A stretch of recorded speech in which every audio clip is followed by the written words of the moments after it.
യേശു സ്വദേശത്ത് വന്ന് അവരുടെ സിനഗോഗിൽ പഠിപ്പിച്ചു.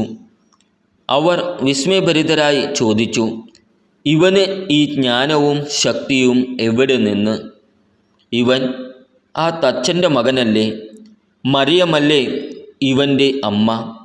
യാക്കോബ്, ജോസഫ്, ശിമയോൻ, യൂദാസ് എന്നിവരല്ലേ ഇവൻ്റെ സഹോദരന്മാർ? ഇവൻ്റെ സഹോദരിമാരെല്ലാം നമ്മുടെ കൂട്ടത്തിലുണ്ടല്ലോ. പിന്നെ ഇവന് ഇതെല്ലാം എവിടെ നിന്ന്? അവർക്ക് അവനിൽ ഇടർച്ചയുണ്ടായി. യേശു അവരോട് പറഞ്ഞു, പ്രവാചകൻ സ്വദേശത്തും സ്വഭവനത്തിലുമല്ലാതെ മറ്റെങ്ങും അവമതിക്കപ്പെടുന്നില്ല. അവരുടെ അവിശ്വാസം നിമിത്തം അവൻ അവിടെ അധികം അത്ഭുതങ്ങൾ പ്രവർത്തിച്ചില്ല. നമ്മുടെ കർത്താവായ ഈശോ മിശിഹായ്ക്കും സ്തുതി.